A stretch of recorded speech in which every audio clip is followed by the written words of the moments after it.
네, 저는 오늘 조금 전에 읽으셨던 시편 51편을 본문으로 다윗의 회개시라는 제목의 하나님 말씀을 나누겠습니다. 시편 51편은 여러분이 잘 알고 계시는 것처럼 다윗의 회개시입니다. 다윗은 밧세바를 범하고 그 간음죄를 감추기 위해서 자신의 충신이자 밧세바의 남편인 우리아를 계획적으로 살인했던 죄를 범하게 되는데요. 그 죄를 회개한 후에 기록한 시가 바로 시편 51편입니다. 다윗은 이 사건을 통해서 10계명 중에 3가지 계명을 어기게 되는데요. 그 3가지 계명은 내 이웃의 아내를 탐내지 말라, 그리고 간음하지 말라, 그리고 살인하지 말라입니다. 다윗은 이웃의 아내를 탐했고 그녀와 간음했고 그녀의 남편을 살인했습니다. 하나님 앞에 죽어 마땅한 크고 무서운 죄를 짓게 됩니다. 그럼에도 불구하고 다윗은 이 밧세바를 자신의 아내로 삼게 되는데요. 그 이유는 다윗 본인 외에는 그 누구도 다윗과 밧세바의 이 부적절한 관계를 알지 못했기 때문입니다. 다윗은 전쟁으로 남편을 잃은 불쌍한 과부를 돌보는 것처럼 해서 이 밧세바와의 관계를 포장했습니다. 그래서 이스라엘 백성들은 자기 충신의 아내를 끝까지 돌보는 다윗을 향해 찬사를 돌렸습니다. 그렇게 다윗은 정말 아무 일도 없었던 것처럼 자기 죄를 숨깁니다. 그 후로 대언자 나단이 자기의 죄를 고발하기까지, 그 다윗의 죄를 드러내기까지 적어도 1년 가까이를 이 다윗은 자기의 죄를 숨기고 살았습니다. 하지만 하나님께서는 다윗을 그대로 내버려 두지 않으십니다. 하나님은 나단을 보내셔서 다윗의 죄를 드러내셨고 다윗을 징계하시고 그를 책망하십니다. 그리고 이 사건을 통해서 다윗의 숨겨진 죄악은 온 천하에 드러나게 됩니다. 그리고 그 죄에 대한 벌로 자기 어린 아들의 생명까지 잃게 됩니다. 그럼에도 불구하고 하나님께서 다윗을 그냥 버려두지 않으시고 그의 죄를 모두 드러내신 이유는 제가 확신하기로 하나님께서 다윗을 사랑하셨기 때문입니다. 여러분, 만일 우리가 죄 가운데 살고 있음에도 불구하고, 우리가 주의 길 밖으로 벗어났음에도 불구하고 우리 삶에 아무런 일도 일어나지 않는다면 그 사람은 하나님의 자녀가 아닐 가능성이 매우 높습니다. 여러분, 저도 은빈이가 나중에 커서 만약에 은빈이가 거짓말하고 도둑질하고 다른 사람 괴롭히고 살고 있다면, 해서는 안 될 욕들을 하고 살아간다면 저는 가만히 안 내버려 둡니다. 만약 제가 은빈이가 그렇게 사는데도 은빈이를 가만히 내버려 둔다면 저는 은빈이 아버지 자격이 없는 겁니다. 부모가 아닌 거예요. 그런데 저와는 비교도 되지 않을 만큼 거룩하시고 공의로우신 우리 하나님 아버지께서 죄 가운데 있는 당신의 자녀들을 그냥 내버려 두실 리가 없습니다. 혹여나 여러분들 중에 우리 하나님을 그런 분으로 생각하는 분이 계시다면 그것은 정말 큰 착각이고 오해라고 말씀드리고 싶습니다. 우리 다 함께 히브리서 12장 8절 말씀 같이 읽겠습니다. 시작. 모두가 징계받는 데 참여함으로 너희에게 징계가 없으면 너희가 사생하여 아들이 아니니라. 아멘. 여러분, 잘 들어주시기 바랍니다. 여러분이 정말 구원받으셨다면 여러분이 죄를 범할 때 하나님은 결코 그것을 가만히 보고 있지 않으십니다. 하나님은 결코 그것을 그냥 내버려 두지 않으십니다. 거룩하시고 공의로우신 우리 하나님은 어떤 방법을 동원해서라도 자녀들의 불의와 죄를 바로 잡으십니다. 자신의 자녀가 주의 길에서 벗어났을 때 그 자녀의 죄가 온 천하에 드러나서 자녀가 큰 수치를 당하게 되더라도 어떤 방법으로든 자녀들의 불의를 바로 잡으시는 분이 바로 우리 하나님이십니다. 하지만 우리는 이러한 하나님의 징계 역시 하나님의 은혜임을 믿어야 합니다. 여러분, 다윗의 모든 죄를 온 천하에 드러내시고 그 죄의 대가로 그 어린 아들의 목숨까지 거두셨는데요. 우리의 시각에서 그토록 가혹해 보이는 하나님의 징계와 역사는 분명 하나님의 은혜이고 하나님의 사랑입니다. 왜냐하면 그래야 다시 하나님께로 돌아올 수 있기 때문입니다. 그래야 주의 길 밖으로 벗어난 자들이 다시 주의 길 안으로 돌아올 수 있기 때문이에요. 이를 위해 하나님께서 탕자에게 무엇을 허락하셨는지 기억하시죠? 뭘 허락하셨죠? 기근을 허락하셨습니다. 흉년을 허락하셨어요. 그 기근과 흉년 때문에 탕자는 회개할 수 있었습니다. 그래서 주님은 다윗에게 누구를 보내시냐면 대언자 나단을 보내십니다. 탕자가 기근 때문에 회개했다면 다윗은 대언자 나단이 선포한 말씀으로 인해 회개할 수 있었습니다. 여러분, 흉년과 기근은 저주처럼 보입니다. 그 기근 때문에 탕자는 돼지 사료도 먹지 못하는 비참함을 경험했습니다. 하지만 그 흉년과 기근 때문에 탕자는 다시 아버지께로 돌아왔습니다. 때문에 탕자가 경험했던 흉년과 기근은 저주가 아니라 하나님의 크신 은혜입니다. 다윗도 마찬가지입니다. 다윗은 이 사건을 통해서 자신의 죄가 온 천하에 드러났습니다. 수천 년 역사 속에서 수십억 명의 사람들 앞에 자신의 추악한 죄가 드러났습니다. 성경을 읽는 모든 사람들은 다윗의 이 추악한 죄악을 알게 되었습니다. 오늘날로 치자면 자신의 불륜 영상과 살인 모의 영상이 유튜브로 온 세상에 퍼진 셈입니다. 그야말로 수치스러운 일입니다. 세상에 얼굴을 들고 다닐 수 없는 지경이 되었습니다. 그럼에도 불구하고 다윗이 겪은 이 모든 일은 분명히 하나님의 은혜입니다. 왜냐하면 그 일을 통해 다윗이 다시 하나님께로 돌아올 수 있었기 때문입니다. 하나님께서 나단을 보내지 않으셨다면 다윗은 여전히 사람들 앞에 당당히 얼굴을 들고 다녔을 겁니다. 사람들 앞에 당당했을 겁니다. 하지만 이 일이 없었다면 다윗은 누구의 얼굴은 볼 수 없었을까요? 네, 하나님의 얼굴은 볼 수 없었습니다.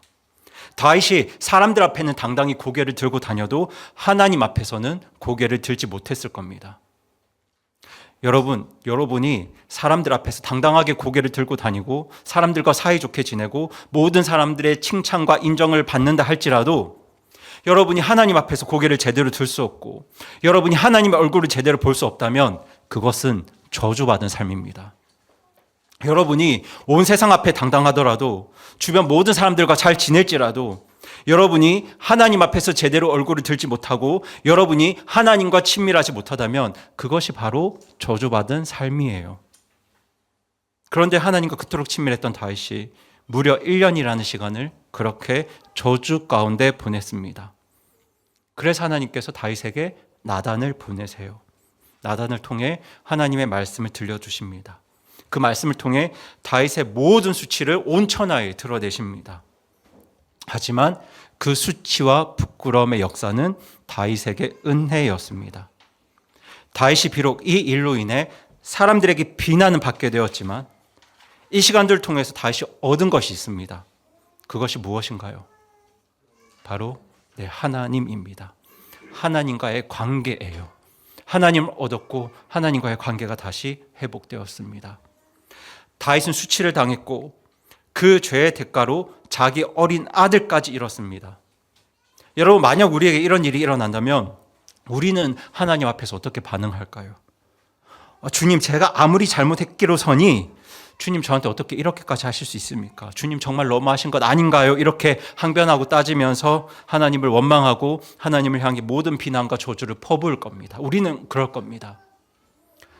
하지만 다윗은 이 모든 과정을 겸손하게 받아들이고 하나님께 감사와 찬양을 올려드립니다. 여러분, 다윗이 이렇게 반응할 수 있었던 이유가 뭐라고 생각하시나요? 다윗이 이런 상황에도 하나님께 감사드리고 하나님을 찬양할 수 있었던 이유가 무엇일까요? 그 이유는 수치로 인한 고통보다 아들을 잃을 슬픔보다 하나님이 더 소중했기 때문입니다. 다윗에게 하나님이 가장 소중했기 때문이에요. 내가 이 모든 고통을 다 감수하더라도 내가 설령 내 아들을 잃더라도 내가 예전처럼 다시 하나님과 친밀해질 수 있다면 기꺼이 이 모든 일들을 감당하겠습니다라는 이 마음이 바로 다윗의 마음이었습니다. 그런데 여러분, 이 다윗의 마음이 탕자의 마음과 너무 닮아 있지 않습니까? 내가 평생 아버지의 품꾼으로 살더라도 아버지께 다시 돌아가겠다고 결심한 이 탕자의 마음과 내가 어떤 수치와 고통과 슬픔을 당하더라도 내가 다시 하나님께로 돌아가기를 소원했던 이 다윗의 마음이 너무 똑같지 않습니까?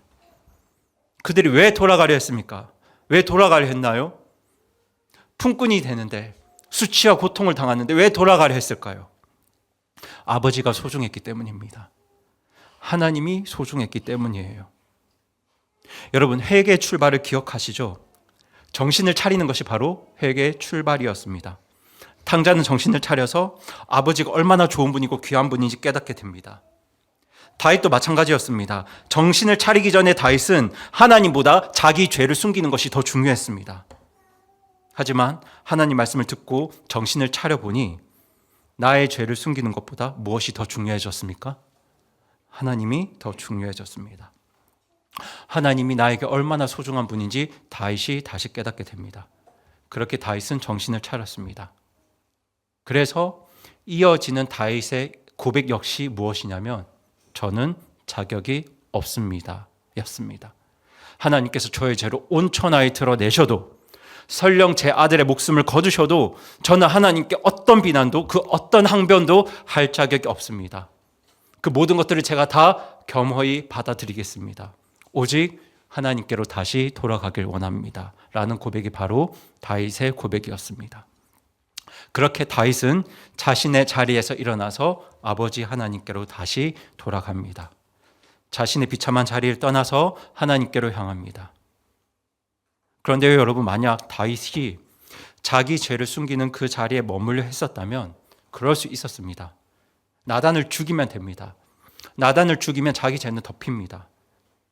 이스라엘의 왕이었던 다윗은 오늘날로 치자면 시골 촌동네 목사님에 불과한 나단을 얼마든지 죽일 수 있었습니다. 그렇게 자기 죄를 숨기는 그 자리에 계속 머물 수 있었습니다. 하지만 다윗은 그 나단을 죽이지 않고 시골교회 목사님 앞에 무릎을 꿇게 됩니다. 그렇게 다윗이 일어나서 다시 하나님께로 향하게 되는데요. 저는 하나님 말씀을 볼 때 이 다윗의 회개와 탕자의 회개가 너무 비슷한 것 같습니다. 다만 다윗의 회개와 탕자의 회개에 차이가 있는데요. 그 차이가 무엇이냐면 픽션과 논픽션의 차이입니다. 여러분, 예수님께서 말씀하신 탕자의 비유는 픽션입니다. 비유기 때문에 꾸며진 이야기입니다. 하지만 다윗의 이야기는 논픽션입니다. 실제 사건입니다. 하나님께서 이런 다윗의 실제 사례를 고백시로 남겨서 모든 사람이 읽게 하신 이유는 모든 사람들이 이 다윗과 같은 회개로 하나님 앞에 돌아오기를 간절히 원하시기 때문입니다.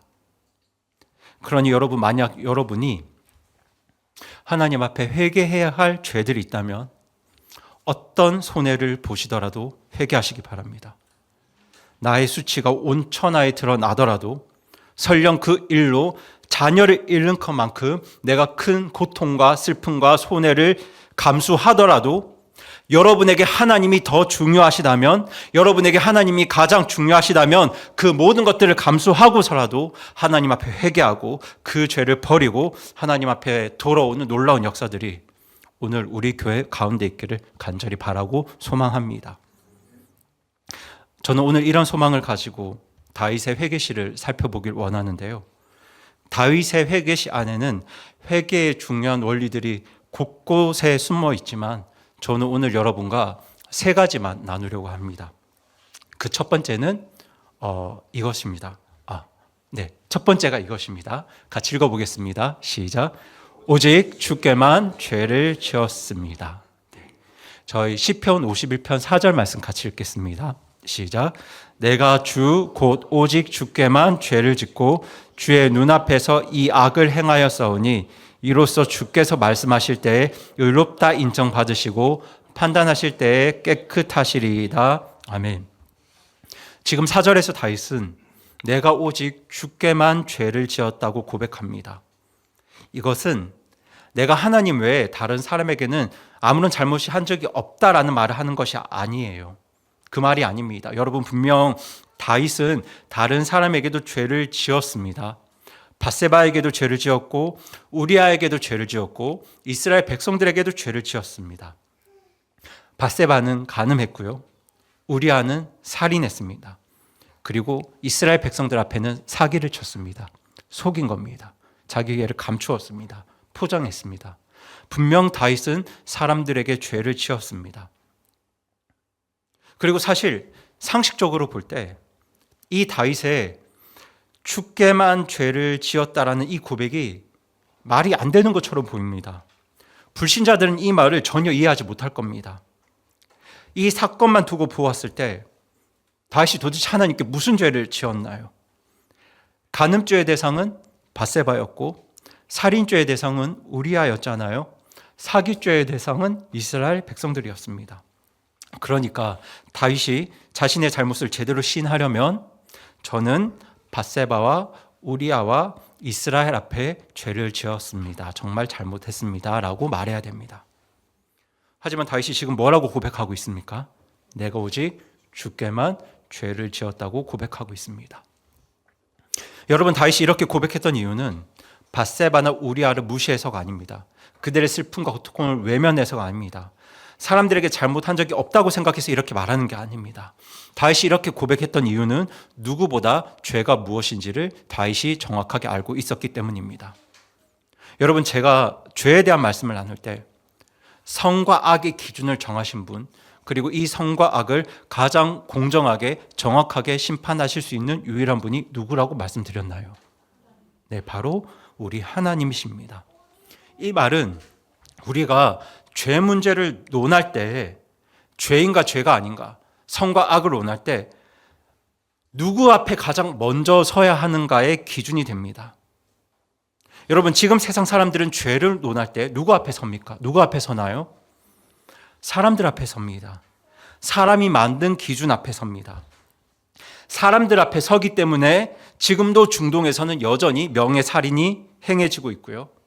사람들 앞에 서기 때문에 과거에는 흑인들을 짐승 취급했습니다. 물건 취급했습니다. 사람들 앞에 서 있기 때문에 고대 중앙 아메리카에서는 어린 아기의 심장을 꺼내서 신에게 인신 제사를 드렸습니다. 그렇게 사람들 앞에 섭니다. 그리고 여러분, 다윗이 지난 1년 동안 자기 죄를 숨기고 그렇게 편하게, 스스로 편하게 살았던 이유 역시 그가 하나님 앞에 서지 않았기 때문입니다. 하나님 앞에 서서 자기 죄를 살피지 않고 자기 모습을 살피지 않고 사람들 앞에 섰습니다. 세상 앞에 섰습니다. 그런데 여러분, 이 다윗이 사람의 기준 앞에, 세상의 기준 앞에 섰을 때 사실 밧세바를 범한 죄가 세상 앞에 서면 그렇게 큰 죄로 여겨지지 않았습니다. 왜냐하면 당시 다윗은 이스라엘의 왕이었기 때문입니다. 여러분, 고대 근동 문화에서 한 나라의 왕은 나라의 모든 것들을 가질 수 있는 절대 권력자였습니다. 온 나라의 백성과 재물이 모두 왕의 소유였습니다. 때문에 신하의 목숨을 취하는 것, 세상에서는 문제되지 않았습니다. 신하가 왕을 위해서 전장에서 죽는 것, 그것은 신하의 영광이었습니다. 신하의 아내를 취하는 것 역시 세상 왕에게는 큰 문제가 되지 않았습니다. 온 나라의 모든 것이 왕의 소유였기 때문에 그게 문제가 되지 않았습니다. 당시 세상 기준이 그랬습니다. 그러니까 설령 다윗이 우리아를 죽이고 밧세바를 간음했다 한들 그것이 세상 기준 앞에서는 전혀 문제가 되지 않았습니다. 그런데 다윗이 한 이 일이 누구 앞에서는 문제가 되었을까요? 네, 하나님 앞에서는 문제가 되었어요. 왜냐하면 하나님 앞에 섰을 때 이스라엘은 자기 게 아니었거든요. 우리아도 밧세바도 다윗의 소유가 아니었습니다. 누구의 소유였나요? 네, 하나님의 소유였습니다. 그러니까 세상 앞에 섰을 때는 죄가 되지 않을 것들이 하나님 앞에 서게 되면 굉장히 끔찍하고 추악한 죄가 되는 겁니다. 그래서 다윗이 무려 1년 동안 하나님 앞에 서지 않습니다. 그런데 여러분, 우리도 그렇지 않습니까? 우리도 살면서 무언가 불법을 행할 때 그렇게 하는 이유가 다른 사람들도 다 그렇게 하니까입니다. 다른 사람들도 다 그렇게 하니까. 내가 그렇게 하는 것도 별로 문제가 되지 않는 겁니다. 다윗이 그랬던 것처럼 말이죠. 다윗도 다른 나라 왕들이 다 그렇게 하니까 자기가 그렇게 하는 것도 문제가 되지 않은 거예요. 누구 앞에만 서지 않으면요? 하나님 앞에만 서지 않으면요? 전혀 문제가 되지 않았습니다.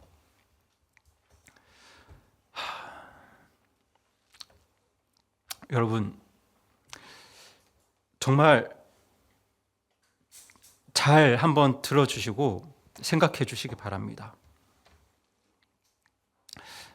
그렇게 세상 앞에 섰을 때, 사람들 앞에 섰을 때 전혀 문제가 되지 않는 그런 편안한 삶을 살고 있었는데, 그게 정말 편안한 삶이었는지, 그게 정말 괜찮은 삶이었는지 한번 생각해 봐 주세요. 그게 괜찮은 삶이었다면 하나님께서 나단을 보내지 않으셨겠죠. 하지만 그 삶이 괜찮지 않았기 때문에 하나님께서 나단을 보내십니다. 그렇게 어느 날 다윗에게 나단이 찾아옵니다. 그리고 하나님은 나단을 통해 하나님의 말씀을 선포하시면서 다윗의 죄악을 고발하기 시작하시는데요.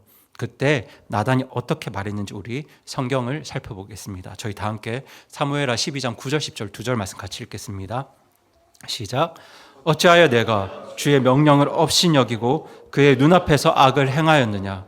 내가 칼로 헷족속 우리아를 죽이고 그의 아내를 빼앗아 내 아내로 삼았으며 암몬 자손의 칼로 그를 죽였느니라.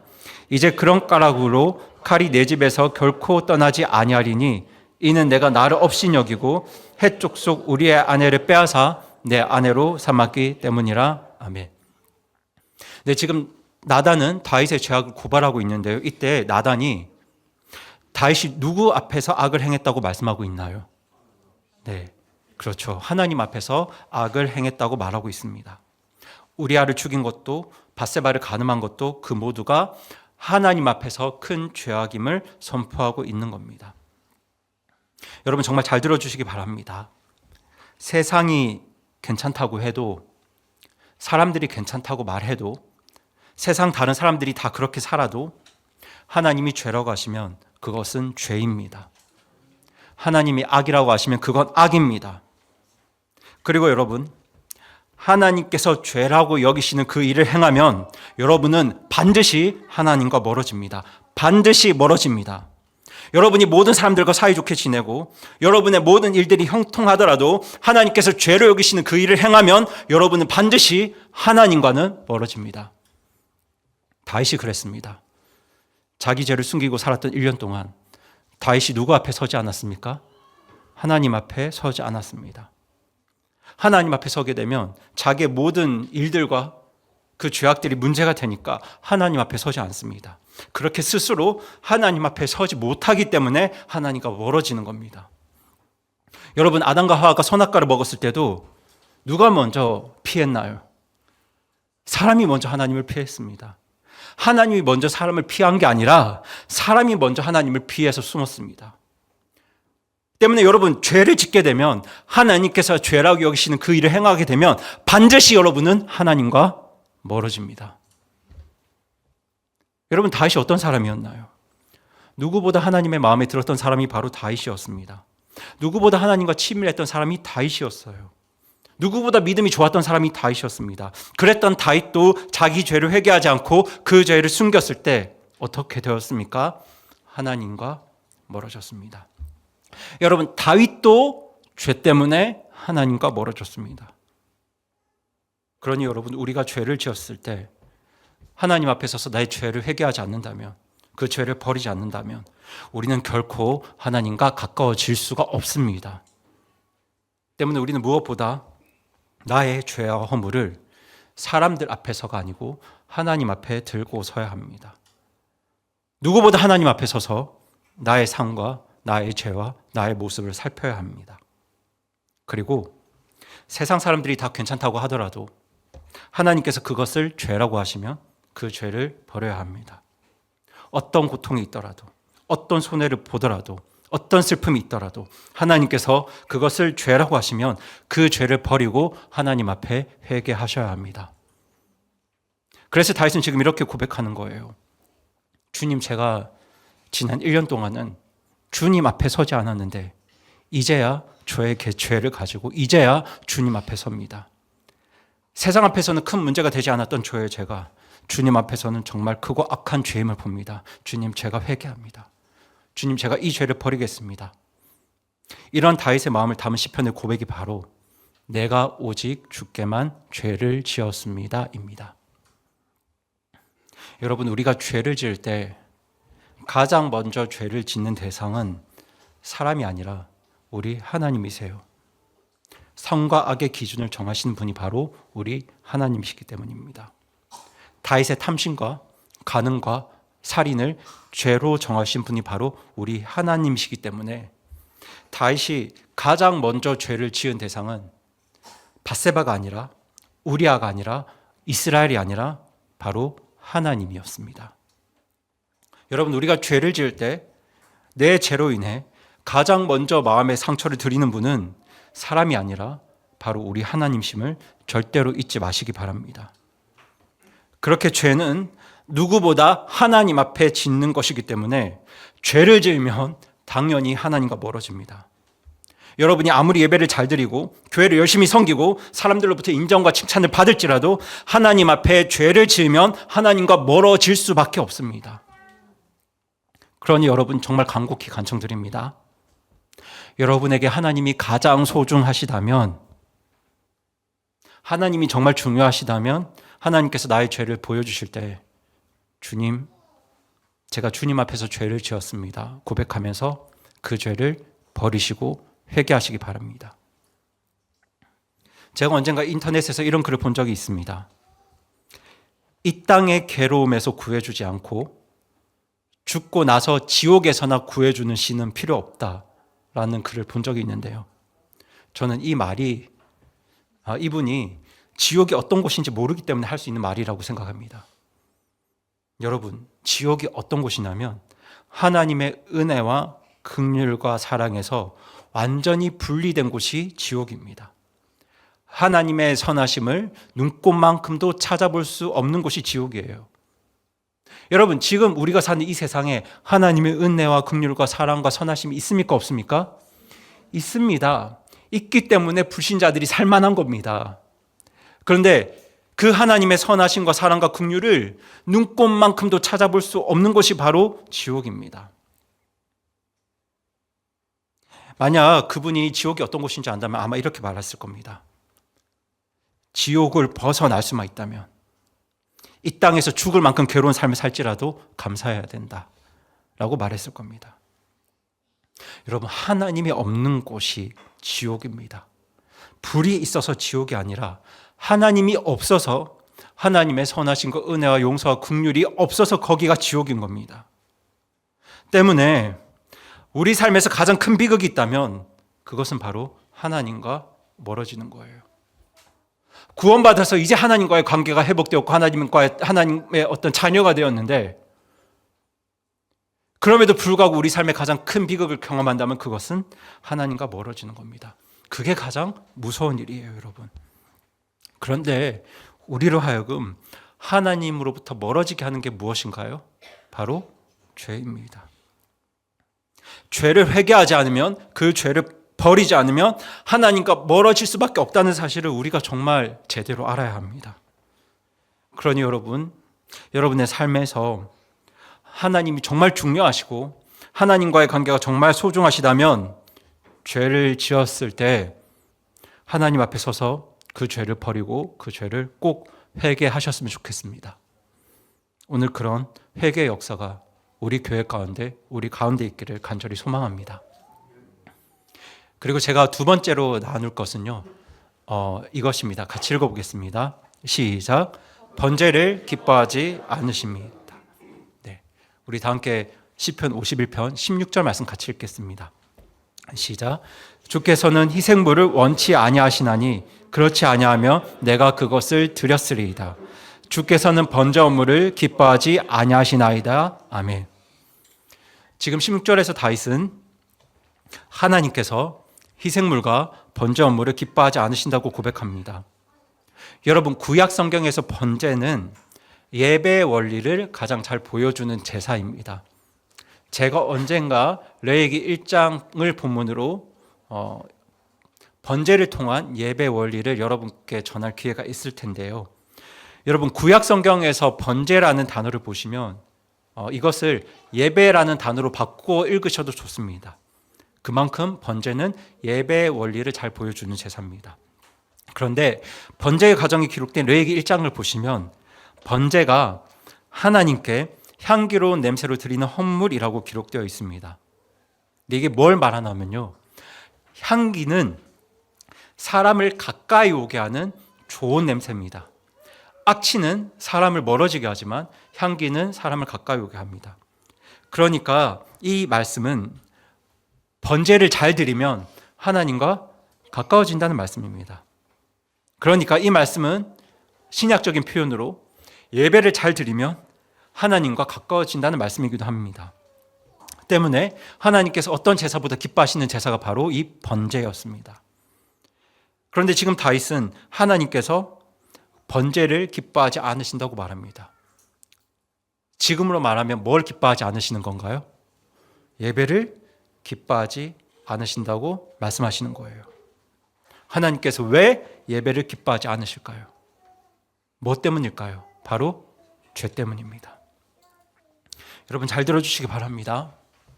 저와 여러분이 하나님 앞에 회개해야 할 죄들이 있는데 그 죄들을 회개하지 않으면 하나님은 우리의 예배를 기뻐하지 않으십니다. 우리가 아무리 좋은 찬양으로, 좋은 설교로, 아름다운 교제로 예배를 드리고 교회를 열심히 섬기더라도 하나님 앞에 회개해야 할 죄들을 회개하지 않으면, 그 죄를 버리지 않으면 이 모든 예배는 무용지물이 됩니다. 헛것이 되어버립니다. 여러분, 오늘 우리가 드리는 예배를 무용지물로 만들고 싶으시다면, 이 모든 것들을 헛것으로 만들고 싶으시다면 회개하지 않으시면 됩니다. 그러면 됩니다. 하지만 오늘 우리가 드리는 이 모든 예배가 정말 하나님께서 기뻐하시고 하나님이 받으시는 예배가 되기를 간절히 원하신다면 회개해야 할 나의 죄를 회개하셔야 합니다. 정신을 차리시고 자기 없음을 깨닫고 어떤 손해를 감수하더라도 죄를 범하는 그 자리에서 떠나셔야 합니다. 그래야 하나님께서 우리의 예배를 받으십니다. 그래야 하나님께서 우리의 예배를 기뻐하십니다. 여러분, 사람들이 교회에서 하는 가장 큰 실수 중 하나가 뭐냐면 바로 사람의 얼굴만 보는 겁니다. 사람의 표정만 보는 거예요. 제가 자주 하는 실수도 바로 사람 얼굴만 보는 겁니다. 여러분, 교회에 와서 사람들 얼굴 보면 나에게 찡그리는 경우는 별로 없습니다. 간혹 그럴 수도 있지만 대부분의 성도분들이 정말 친절하고 상냥하고 밝은 얼굴로 나를 대해줍니다. 그렇게 사람의 얼굴과 표정은 보는데요, 정작 나를 향한 하나님의 얼굴에는 관심이 없을 때가 참 많습니다. 하나님 지금 찡그린 얼굴로 나를 보고 계시는데, 하나님 지금 나를 보면서 정말 불편해하고 계시는데 그 하나님의 얼굴과 표정에는 관심이 없고 사람의 얼굴만 봅니다. 그렇게 사람의 얼굴만 보면서 즐겁게 주일을 보내다 갑니다. 하지만 여러분, 그건 예배가 아닙니다. 하나님께서는 그런 예배를 받지 않으십니다. 다윗이 지금 그 이야기를 하는 겁니다. 주님, 제가 하나님 앞에서 저의 죄를 숨겼을 때, 하나님 앞에 서지 않았을 때, 사람들 앞에만 서 있었을 때, 제가 아무리 예배를 드린들, 번제를 드린들 하나님께서 저의 예배를 받지 않으셨음을 제가 압니다 라고 고백하는 거예요. 그러니 여러분, 제가 다시 한번 간청드립니다. 저는 오늘 우리 교회가 드리는 이 예배가 정말 하나님이 기뻐하시는 예배가 되었으면 좋겠습니다. 이를 위해서 우리 모두는 이 시간 무엇보다, 누구의 얼굴보다 나를 향한 하나님의 얼굴을 보아야 합니다. 하나님의 표정을 보셔야 해요. 적어도 지금 이 시간은 사람의 표정이 아니라, 옆에 사람의 표정이 아니라 하나님께서 나를 향해서 어떤 표정을 짓고 계시는지 거기에 주목해야 합니다. 그리고 만약 지금 하나님께서 나를 향해서 찡그리고 계신다 생각되시면 여러분, 지금 예배가 중요한 게 아니에요. 헌신이 중요한 게 아닙니다. 뭐 열심히 하는 게 중요한 게 아닙니다. 그 죄부터 회개하셔야 합니다. 하나님이 지금 우리에게 가장 바라시는 그것이 바로 이 회개입니다. 오늘 우리가 예배를 드릴 때 정말 누구의 얼굴보다 하나님의 얼굴을 먼저 구하고 하나님의 마음에 집중하는 저와 여러분 되기를 간절히 바랍니다. 이것을 위해서 저는 모르죠. 저는 여러분의 삶과 여러분의 마음을 모릅니다. 하지만 여러분은 아시겠죠. 여러분이 하나님 앞에 회개할 바들이 있다면 꼭 회개하셨으면 좋겠습니다. 그리고 저희 세 번째 같이 읽어보겠습니다. 시작. 상한 영의 예배를 받으십니다. 네, 저희 다 함께 51편 17절 같이 읽겠습니다. 시작. 하나님께서 구하시는 희생물은 상한 영이라. 오 하나님이여, 상하고 통회하는 마음을 주께서 멸시하지 아니하시리이다. 아멘. 지금 17절에서 다윗은 하나님께서 가장 원하시는 희생물이 무엇인지를 말하고 있는데요. 그것을 상한 영이라고 말하고 있습니다. 그리고 다윗은 이 상한 영이 무엇인지, 구체적으로 무엇인지 이어서 설명하고 있는데요. 이것을 상하고 통회하는 마음으로 표현하고 있습니다. 여기 상한 마음은 영어로 broken heart라고 해서 깨어진 마음을 뜻하는데요. 여러분이 상한 마음, 깨어진 마음의 의미를 잘 이해하시려면 반대말을 아시면 됩니다. 반대어를 아시면 되는데 이 깨어진 마음의 반대말은 깨어지지 않는 단단한 마음입니다. 단단한 마음이 반대말이에요. 그리고 이 단단한 마음, 강팍한 마음이라고 하죠. 이 단단한 마음의 대명사가 누구냐면 바로 이집트의 파라오입니다. 이집트의 파라오는 자기 왕권 강화를 위해서 이스라엘의 어린 아기들을 집단 살인했습니다. 다 물에 빠뜨려 죽였습니다. 그리고 수많은 이스라엘 사람들을 착취했고 억압했습니다. 수많은 사람들이 자기로 인해서 고통받고 죽어갔습니다. 그럼에도 불구하고 이 파라오의 마음은 아무렇지도 않았습니다. 왜냐하면 그의 마음이 단단했기 때문입니다. 그런데 지난날 다윗의 마음도 그랬습니다. 밧세바와 동침했을 때, 간음했을 때 우리아의 마음을 조금이라도 생각했더라면, 우리아의 마음이 조금이라도 다윗의 마음 안으로 들어올 수 있었다면 다윗은 우리아 앞에서 무릎을 꿇고 용서를 빌었을 겁니다. 하지만 그때 다윗의 마음은 점점 단단해졌습니다. 그래서 다른 사람의 아픔도 상처도 그의 마음을 헤집고 들어올 수가 없었습니다. 그렇게 다윗의 마음이 점점 단단해졌기 때문에 결국 다윗은 우리아의 살인을 사주하게 됩니다. 그렇게 우리아가 죽은 후에 그의 장례식을 치를 때 그때라도 다윗의 마음이 깨어졌더라면 다윗은 하나님과 백성들과 밧세바 앞에 무릎을 꿇고 용서를 빌어야 했습니다. 하지만 시간이 지날수록 다윗의 마음은 점점 더 단단해졌습니다. 그래서 아무렇지도 않은 척 밧세바를 자기 아내로 삼습니다. 남편을 잃은 과부를 돌보는 척하면서 자기 간음죄를 감추고 그 밧세바를 자기 아내로 삼습니다. 그런 마음으로 1년 동안 예배를 드립니다. 번제를 드립니다. 소를 찢어 죽이고 양을 찢어 죽여서 예배를 드렸습니다. 하지만 하나님께서 그 예배를 받으셨을까요? 안 받으셨을까요? 안 받으십니다. 하나님께서 그 예배를 기뻐하지 않으셨습니다. 왜냐하면 아직 다윗의 마음이 깨어지지 않았기 때문입니다. 짐승을 찢기 전에 먼저 찢었어야 하는 게 바로 다윗 자신의 마음이었어요. 다윗은 희생물을 찢어 죽이기에 앞서서 자기 마음을 먼저 찢어야 했습니다. 그렇게 자기 마음을 깨어 부수어서 나의 죄를 직시할 때 그때 가지는 마음이 바로 통회하는 마음입니다. 여러분, 통회하는 마음은 나의 죄를 괴로워하고 아파하고 슬퍼하는 마음입니다. 여러분, 잘 들어주세요. 통회하는 마음은 나의 죄를 괴로워하는 마음이지 죄로 인한 벌을 괴로워하는 마음이 아닙니다. 두 가지가 다릅니다. 죄를 괴로워하는 마음과 벌을 괴로워하는 마음이 아닙니다. 통회하는 마음이 뭘 괴로워하는 마음이라고요? 죄를 괴로워하는 마음입니다. 여러분, 성경을 보시면 다윗은 자신의 죄를 괴로워했지 자기가 받은 벌은 괴로워하지 않았습니다. 다윗이 회개했을 때 자신의 수치가 온 천하에 드러났고요. 심지어 누구까지 잃게 되나요? 자기 아들까지 잃었습니다. 하지만 다윗은 그 수치 때문에, 그 벌 때문에 괴로워하지 않았습니다. 다윗은 자기의 수치가 온 천하에 드러나는 것도 받아들였고요. 그 죄로 인한 벌도 정말 겸손하게 겸허하게 수용했습니다. 탕자가 스스로 기꺼이 품꾼이 되겠다고 결정한 것처럼 다윗은 자기 죄로 인한 모든 결과를 겸허하게 받아들였습니다. 그렇다면 다윗이 지금 여기서 통회하고 슬퍼한 것이 뭐라고 말씀드렸죠? 바로 자신의 죄입니다. 나의 죄로 인하여 하나님께 큰 슬픔과 상처를 드렸다는 사실, 또 나의 사랑하는 사람들에게 너무나도 큰 아픔을 끼쳤다는 그 사실을 다윗이 괴로워하고 슬퍼했습니다. 그런데 그 전까지는 다윗이 자기를 합리화했습니다. 합리화했어요. 단단한 마음을 가지고 스스로를 합리화합니다. 나는 왕이니까. 그리고 지금 상황이 어쩔 수 없으니까. 지금 상황이 이렇게까지 흘러왔으니까 어쩔 수 없다고 스스로를 합리화하면서 자기 마음을 더 단단하게 만들어갔습니다.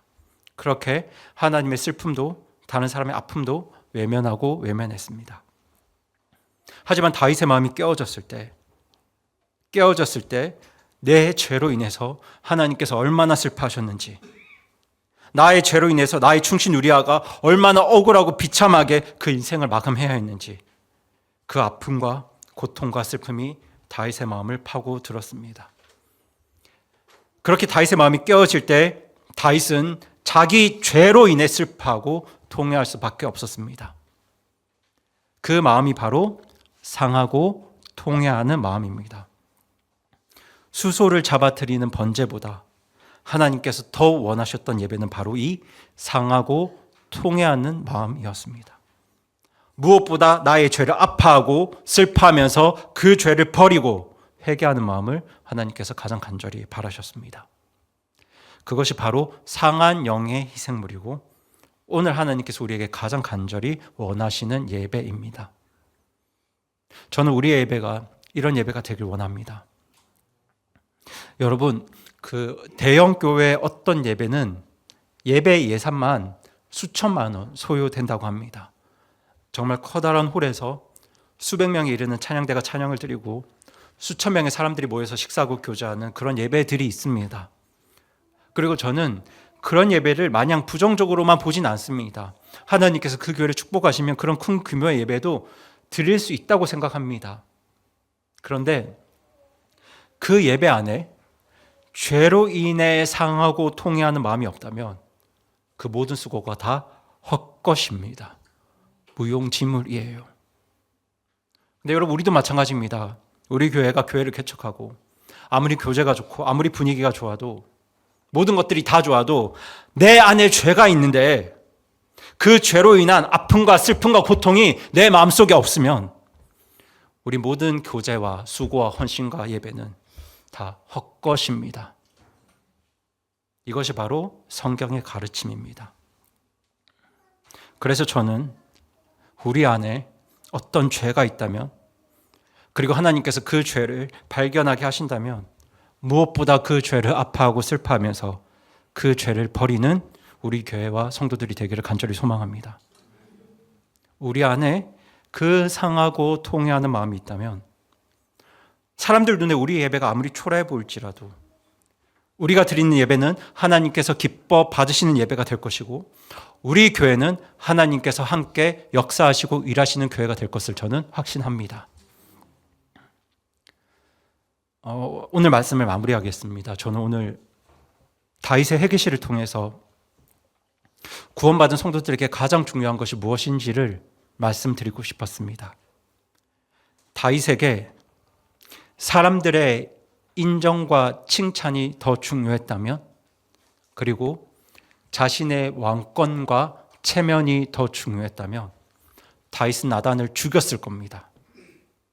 하지만 다윗에게 가장 중요한 것은 사람이 아니라, 인정이 아니라, 명예가 아니라, 권력이 아니라, 돈이 아니라 누구였나요? 하나님이었습니다. 그래서 다윗은 회개합니다. 온 세상에 자기 부끄러움이 다 드러나더라도, 하나님께서 내게 어떤 벌을 주시더라도 다윗은 하나님 앞에서 자신의 죄를 회개했습니다. 하나님이 가장 소중했기 때문입니다. 이 시간 여러분께 질문 드립니다. 질문을 드리고 싶은데요. 여러분에게 가장 중요한 분은 누구신가요? 여러분에게 정말 중요한 분이 하나님이 맞으시나요? 여러분에게 정말 하나님이 가장 중요하시다면 하나님께서 죄로 여기시는 그 죄를 회개하셔야 합니다. 여러분, 회개보다 중요한 게 없습니다. 나의 죄가 무엇인지 알고 있음에도 불구하고 그 죄를 회개하지 않는다는 건 저에게 하나님은 중요하지 않습니다라는 선언입니다. 나의 죄가 무엇인지 알고 있음에도 불구하고 그 죄를 버리지 않는다는 건 하나님 앞에 이렇게 말하는 거예요. 주님, 저는 가족이면 됩니다. 친구면 됩니다. 교회 지체들만 있으면 됩니다. 하나님은 필요 없어요 라고 선포하는 것이 바로 회개하지 않는 삶입니다. 여러분, 이런 상황에서 예배가 뭐가 중요합니까? 교회가 뭐가 중요한가요? 하나님을 중요하게 여기지 않는데 다른 그 무엇이 무슨 의미가 있겠습니까? 그래서 회개가 중요한 겁니다. 그러니 여러분, 정말 정신을 우리 함께 차려서 하나님이 우리에게 가장 귀한 분이라는 그 현실을, 그 진리를 직시하신다면 나만이 알고 있는 나의 죄를 회개하시기 바랍니다. 그럴 때 하나님께서 우리에게 뭐라고 말씀하시냐면요. 그래, 누구야. 내가 나를 가장 소중하게 여겨줘서 정말 고맙구나 라고 말씀하실 겁니다. 우리가 회개할 때 하나님께서는 우리가 하나님을 가장 소중히 여기신다는 그 우리의 마음을 알고 고마워하시고 기뻐하십니다. 그래서 우리의 회개를 기쁘게 받아주시는 거예요.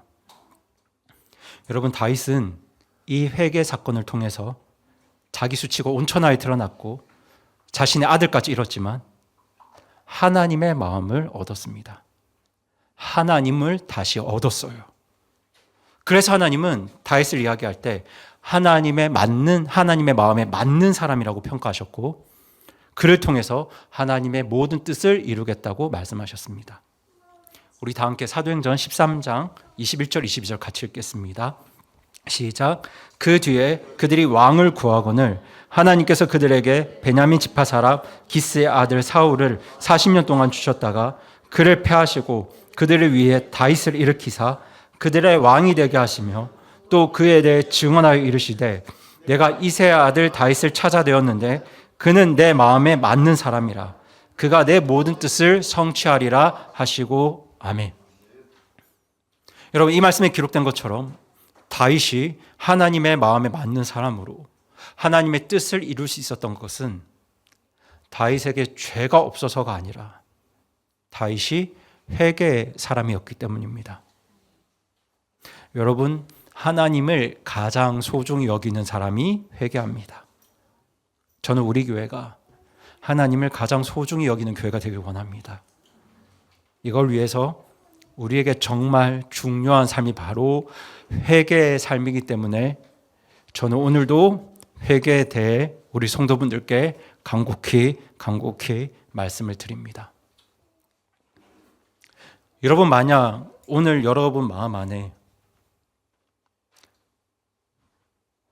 사람들은 몰라도 내 가족들은 몰라도 정말 나만이 알고 있는 무언가 꺼리끼는 것들이 있다면 사람 앞에 서지 마시고 세상 기준 앞에 서지 마시고 하나님 앞에 서서 나의 모습을 살피셨으면 좋겠습니다.